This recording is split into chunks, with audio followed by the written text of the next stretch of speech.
앞서 얘기했던 거에서 이제 온라인하고 오프라인에서 그 기본적인 시스템을 한번 살펴보겠습니다. 일단 전 도구의 문제라고 생각하거든요. 아이들 등원 체크를 하는데 이제 출석부라는 거를 사용합니다. 기본적으로 출석부를 사용하고 있죠. 그 다음에 이제 보시면은 출첵할 때 선생님이 이제 검사가 합니다. 담당쌤이 검사를 하겠죠. 담당쌤. 근데 강의도 누가 하겠습니까? 당연히 이제 담당쌤이 하겠죠. 강의를 하는데 도구를 써주는 게 좋겠네요. 출첵하는 것도 도구를 써주는 게 좋겠습니다. 도구가 이제 뭐 필기류겠죠. 그리고 강의는 뭐 칠판하고 칠판을 쓰겠죠. 칠판하고 뭐 분필 같은 거 쓰나요?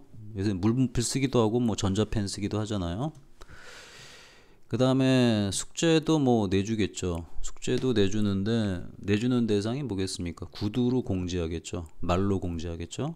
근데 검사는 이제 아이들이 다음 시간에 피드백 해가지고 보여줘야겠죠. 예? 그러니까 직접 교재를 들고 이렇게 도구로 쓰려니까 이렇게 되나요. 이게 기본적으로 머릿속에 이루어지는 거고, 세미나 지금 듣고 있는 어머님들도 대부분 이런 형태의 수업을 받으셨기 때문에 분명히 이해가 잘 될 겁니다. 그렇지 않습니까? 그렇죠? 그 다음에 이제 강의할 때 벌어지는 일들을 좀 몇 가지 좀 더 적어 봐야 돼요. 강의할 때 보면은 아이들이 이제 필기를 하기도 하고, 그 다음에 이제 질문을 하기도 합니다. 그렇지 않습니까? 그리고 이제 그 지적을 받기도 합니다. 공부 안 하고 그러면은 그런 부분이죠. 그 다음에 이제 검사할 때 보면은 이 교재를 갖고 오는 놈도 있고, 그죠? 갖고 온 놈도 있고, 또 안 갖고 온 놈도 있어요. 안 갖고 온 놈도 있습니다. 그걸 갖다가 이제 다 차등이 되니까 이걸 놓고 보면은 아마 이해가 더 빠르지 않을까 싶습니다. 자, 그럼 이제 오프라인 학원 댕긴다고 생각해 보세요. 특히 이제 뭐 강의식 학원이든 코칭식 학원이든 여기는 거의 기본으로 벌어진들은 일들이니까, 자, 선생님이 오면은 출결 체크하겠죠. 그 다음에 출첵을 이제 펜으로 열심히 하시겠죠. 출석부에다가 학원법상 출석부를 이렇게 보여주게 돼 있거든요. 그리고 그 다음에 이제 강의 같은 경우도 칠판에다 하기도 하고, 뭐 전자칠판 쓰기도 하고, 분필을 하기도 하고, 물분필 쓰기도 하고, 뭐 매직펜 쓰기도 하고, 강의도 하겠죠. 이런저런 얘기. 그럼 애들 입장에서는 이제 필기도 하고, 그냥 눈팅도 하고, 뭐 이러겠죠. 또 질문도 궁금하면 하고, 지적도 이제 궁금하면 하고, 궁금하기보다는 선생님이 집중 안 하면 야 여기 좀 봐, 뭐 이런 거 하겠죠. 이게 이제 오프라인 학원에서 벌어지는 일입니다. 그 다음에 이제 숙제 같은 것도 이제 구두로 다음 시간까지 해와 뭐 이런 게 나오겠죠. 그 다음에 숙제를 해온 놈들은 그 교재를 갖고 와야 되는데, 대부분 애들이 많이 하는 짓이 이제 교재를 안 갖고 오고 맨날 하는 얘기 있죠. 했는데 집에 두고 왔어요. 그게 절대 안 했어요. 그래서 예전에 오프라인전 운영할 때 보면은 어떻게 했냐면은 교재 두고 왔다 그러면 어머님한테 전화 걸어요. 교재 좀 찾아주세요 라고 얘기한다고. 그러니까 그때도 이제 폰 사진은 있었거든요. 사진으로 찍어서 지금 보내주세요 있으면. 이렇게 해가지고 숙제를 했던 놈을 저는 본 적이 없어요. 안 했거든요. 그러면 애가 바로 앞에서 거짓말을 하게 된 거니까 그 앞에서 반성문 쓰고 숙제 남아서 다 시키고 그렇게 해서 보냈죠. 그랬던 기억들이 납니다. 새록새록. 그러니까 애들 꼼짝 못 하겠죠. 기본이잖아요.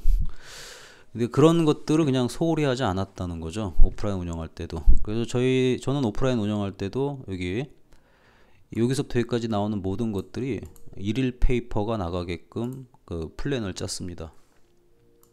이렇게 해서 이제 다 한 다음에 집에 갈 때 애들이 데일리 리포트를 한 장씩 들고 가게끔 했습니다. 이게 뭐냐면 그날 공부했던 거 내용이 다 적혀 있죠. 집에 가서 사인 받아 와야 돼요. 이거를 그때부터 제가 컴퓨터 프로그램으로 관리하기 시작했습니다. 언제부터 그렇게 했냐면은 지금부터 한 20년 전부터 이 짓을 했습니다. 제가 코칭하면서부터. 그러니까 이렇게 하는 데가 없었죠. 선진화되어 있었죠. 그리고 나서 이제 이 모든 것들 하나하나를 갖다가 이제 온라인으로 옮기는 작업에 들어간 겁니다. 앞서서 이제 강의에 대해서는 제가 말씀드렸잖아요. 강의에 대해서는 튜코속 짜는 거하고, 거기서 설명 안 했던 건 이제 내신 강의 시스템 짜는 거는 제가 설명을 안 했죠. 그거는 아마 별도의 시간에 제가 할 겁니다. 약간의 좀 비밀스러운 부분도 있고, 또 정보 유출시키기 싫은 마음도 좀 있고 그렇습니다. 저 같은 경우는 그걸 좀 구별하죠. 유출하기 싫은 건 아예 언급도 안 합니다. 그러나 이제 공유하겠다 마음 먹은 거는 대놓고 공유해 드립니다. 그러니까 이제 공유하시고 도움이 되실 것 같으면은 그게 굉장히 좀 즐거운 피드백을 해주셨으면 좀 바랍니다. 자, 그럼 이제 도구의 변경이 일어나는데 그걸 갖다가 설명해 드리면 됩니다. 지금 저희 같은 경우에는 등원 기록을 어떻게 합니까? 그죠? 그 등원 체킹 사이트에서 합니다. 그 체킹 사이트에서 하고요. 타이핑이 잘 안 됐네요. 체킹 사이트에서 하고, 그 다음에 이거 온라인 상에서 직접 컴퓨터 앞에 앉아있냐 앉아있지 않냐를 하기 위해 가지고 컴퓨터 네트워킹 원격 프로그램이 있습니다. 원격 감시 프로그램이 있어요. 그 원격 감시 프로그램에 거기 IP에 가까운 비밀번호하고 아이디를 제출하게 되어 있습니다. 그게 제출하면은 제가 언제든지 학생의 컴퓨터를 볼 수가 있고, 학생의 컴퓨터가 제 모니터에다 들어오기 때문에, 제 모니터가 지금 이쪽에 몇 개가 있냐면은 모니터가 지금 4개 설치되어 있어요. 4개 설치되어 있기 때문에 모니터 한 개당 학생이 배치될 수 있는 것이 20명이 넘게 배치됩니다. 그래서 주력으로 감시한 애들 거를 일렬로 다 배치해 놓은 상태에서 들어가 있어요. 그렇기 때문에 이제 애들 공부하는 걸 갖다가 한눈에 쳐다보는 거죠. 마치 교실에서 애들 20명, 30명, 40명 앉혀놓고 쳐다보듯이. 그래서 걔들 컴퓨터를 다 보는데 거기에 이제 감시 센서들이 있어가지고 딴짓하게 되면은 빨간불이 들어와요. 그러면 이제 그 빨간불을 보고 걔를 집중적으로 이제 마킹하기 시작하는 거죠. 그렇다고 매일 꼼꼼하게 검사하지는 않습니다. 애들도 좀 숨은 쉴 틈을 줘야 되니까 가끔은 느슨하게, 가끔은 세게 이렇게 조여주고 있어요. 그러니까 이제 도구가 달라졌다는 얘기를 해줍니다. 이제 오프라인에서는 출석부하고 이제 필기류로 하는데, 이거는 체킹 사이트하고 원격 감시에 들어가니까 출결이 자동으로 될 수밖에 없는 거죠, 이게. 그 다음에 이제 강의인데요. 강의는 아까 말씀드렸듯이 이제 인강하고 이제 코칭 강의들이 구성이 되어 있습니다. 그리고 또 내신 강의가 구축되어 있고요. 튜코 수업이 구축되어 있고, 매주 나오는 그 모고 내용 시험 강의도 있습니다. 이런 강의들은 계속 제작이 됩니다. 끊임없이 필요할 때마다. 그리고 이런 거 하다가 막히는 게 나오게 되면은 강의를 또 별도로 제작합니다. 또는 이제 포스팅이나 설명으로 애들 그 부족한 부분을 보완할 수 있다고 판단을 내리게 되면은 강의보다는 이제 포스팅 쪽으로 기울이는 경우도 있습니다. 그러니까 어떻게 생각하자면 되냐면, 엄청나게 조그마한 그 정사각형의 퍼즐이 거기 한 수천 개, 수만 개가 있는데, 그 중에서 학생한테 맞는 것을 갖다가 제가 골라내 가지고 제공한다라고 보시면 됩니다. 그러니까 이제 좀 지나면은 저를 닮은 인공지능이 그 역할도 해주겠지만 지금은 그렇게 안 합니다. 왜냐하면 애들 개개인의 의사를 제가 파악해 가지고 제가 거기 답변을 달아주고, 그 다음 애한테 필요한 걸 제시해주고, 그렇게 해서 이제 그 하위권이든 중위권이든 상위권이든 완벽하게 개별 맞춤으로 무장해서 지도가 들어가 있습니다. 그러니까 어떻게 보면은 한 교실에 10명만 넘더라도 걔네들을 개별화를 다 맞출 수가 없죠, 강의식에서는. 그렇지만 저는 여기서 개별화를 다 맞추고 있습니다. 뭐에 의해서? 시스템에 의해서. 그러니까 지금 여기하고 여기까지만 판단하셨을 때 과연 그 튜토리의 온라인 시스템이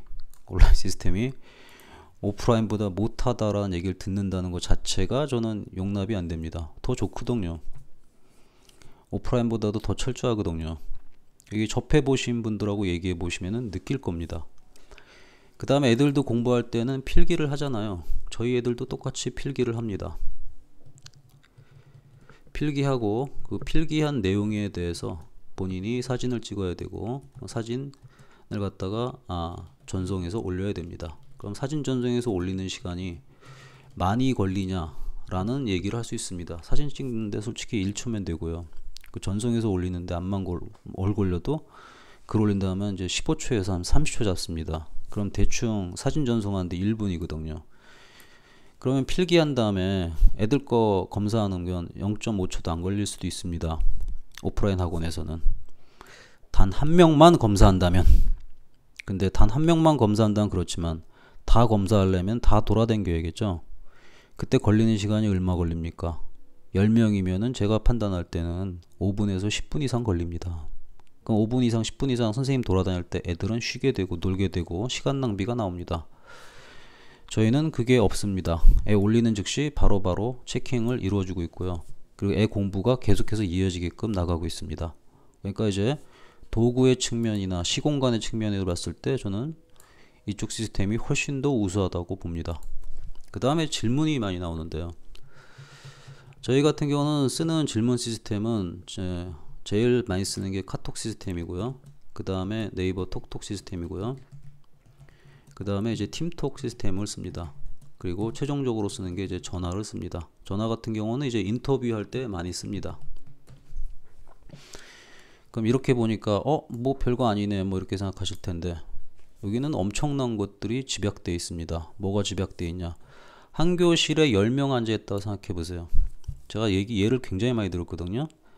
10명이 앉아있는데 한 명이, 대단히 죄송하지만 상당히 부족한 아이가 앉아있다고 가정을 해봅시다. 그 아이가 질문을 합니다. 근데 전부 다 모른다고 설명을 해달라고 선생님한테 부탁합니다. 그럼 선생님 입장에서는 걔만을 위해서 그 많은 양의 설명을 할 수가 없어요. 그럼 부분적인 것만 설명을 해주게 돼 있습니다. 그럼 부분적인 거 설명하더라도 주변에 앉아있는 9명은 짜증이 납니다. 아는 걸 설명하고 있거든요. 그러면 선생님은 이렇게 얘기할 수 있습니다. 다시 한번 배울 기회를 삼아라 얘들아. 저도 많이 쓰던 방법이거든요. 응? 애들 손해보는 거 알면서도 클래스를 묶어서 가야 되니까 그렇게 얘기하고 끌고 갑니다. 그러면은 그 한 명 학생 질문 받아줄 때 나머지 9명은 뭐 합니까? 애들이 늘어나면 늘어날수록 점점점 그런 게 많아지게 되니까 실질적으로 애들이 궁금한 걸 물어보기도 힘들어집니다. 그 다음에 또 주변 애들하고의 인간관계, 그 미묘한 그 텐션 같은 게 교실에 존재하기 때문에 맘 놓고 대놓고 물어보지도 못하는 게 많습니다. 그러나 저희는 어떠냐? 전부 다 개별로 물어보기 때문에 동시에 뭐 10명, 뭐 20명이 물어보더라도 미묘한 시간차는 있지만 답변이 다 나갑니다. 그럼 카톡이 안 되면 어떡하냐? 카톡을 폰으로 하는 게 아니라 PC 버전을 쓰면 되겠죠. 카톡이 안 되면 그래서 그 안 될 경우 대비해서 네이버 톡톡을 준비해 놨고요. 그리고 이제 애가 놓칠 경우를 대비해서 팀톡을 씁니다. 팀톡은 이제 저희 원격 감시 메신저에 있는 건데, 애가 카톡을 못 본다는 느낌이 들면은 팀톡으로 메시지를 한 번 더 전해줍니다. 팀톡은 볼 수밖에 없어요. 자기 컴퓨터 앞에 팝업창이 팍팍 뜨거든요. 그리고 전화는 가급적 자제합니다. 제가 왜 이렇게 자제하게 짜놨냐면은, 제가 만든 프로그램의 목적이 독서실에서도 조용히 공부하는 걸 좀 원했기 때문에 그래요. 그러니까 일종의 절반의 자기주도 학습이죠. 그러다가 궁금한 게 있으면 톡톡 물어보고 그 다음에 톡톡 답해주고, 그리고 이거 외에도 저희가 쓰는 게시판 모드에 의해서 질문, 답변, 피드백 이런 것들이 다 원활하게 이루어집니다. 그리고 이제 질문할 내용들이 거의 한정돼 있고 애들이 질문해봤자 뻔합니다. 다음 거 뭐예요? 다음 거 뭐 이런 거밖에 안 물어봐요. 가끔 뭐 수행평가 이런 거 물어보고. 그래서 저는 어머님들이 질문에 대해서 되게 의아심을 갖는 거에 대해서 그 부분이 잘 이해가 안 됩니다. 어머님도 학교 다닐 때 질문 많이 하셨나요? 안 하셨잖아요. 그럼 어머님의 자녀들은 호기심이 많아서 질문을 많이 할 것 같은가요? 안 해요. 하면 어떤 거 하시는지 아세요? 다음 과정 뭐예요? 다음에 책 언제 사야 돼요? 이게 질문이에요. 그렇기 때문에 제가 시험 보고 나서 그 체킹을 한 다음에 그 틀린 거를 피드백을 집요하게 요구할 뿐입니다. 그리고 언제 소통을 많이 하게 되면, 애가 안 했을 때 소통을 많이 합니다. 안 하면은 그 내용을 갖다가 어머님 거하고 학생 거하고 동시에 보내버립니다. 뭘 막으려고? 이 중간에 이제 아이의 말만 듣고 어머님께서 저한테 얘기하게 되면은 실수를 하십니다. 그 실수를 막게끔 하려고 저도 노력을 많이 합니다. 그 실수를 막는 가장 좋은 방법이 뭐예요? 학생하고 어머님한테 똑같은 데이터를 보내버리면 됩니다. 그럼 학생도 그 데이터에 의해서 말을 할 것이고 어머님께서도 데이터를 받기 때문에 이해를 하게 되어 있습니다. 그리고 여기는 강의가 끝나고 나서 필기하고 집에 가지만 저희는 그렇지가 않습니다.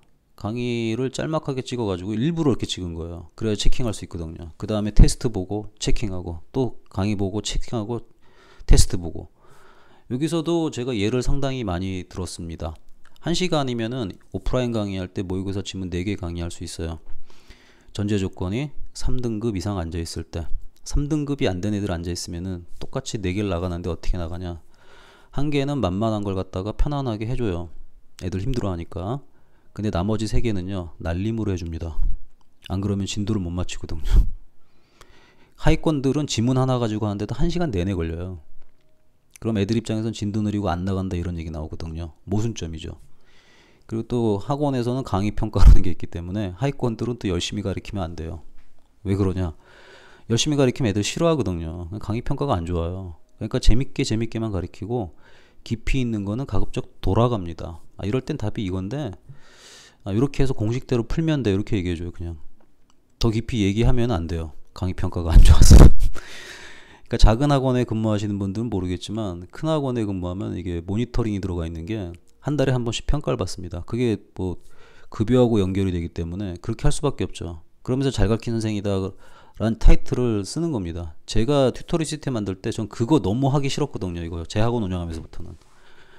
그래서 웬만하 가지고는 정확하고 애가 실력이 나아지는 방향으로 하자. 애가 싫어하더라도 그거 하고 있는 게 튜토리 시스템이에요. 그래서 애들 해보면 알겠지만 귀찮은 거 엄청 많이 시켜요. 안 한 거 그대로 하라 그러고. 근데 그렇게 해서 공부 틀을 잡아주게 되면은 애가 어떻게 되는지 아세요? 그 틀대로 움직이게 돼 있어요. 그 틀대로 움직이면은 공부를 안 하는 날이 안 나오고 뺀질거리더라도 양심상 조금은 하게 돼 있어요. 그런 것들을 구현한 게 저희 튜토리 온라인 시스템입니다. 그러니까 이제 일반 학원 강의 시스템하고 필기하고 질문하고 이런 것까지도 비교대조해 보면은 압도적으로 저는 우수하다고 판단합니다. 그 다음 애가 공부 안 하면 어떡하냐.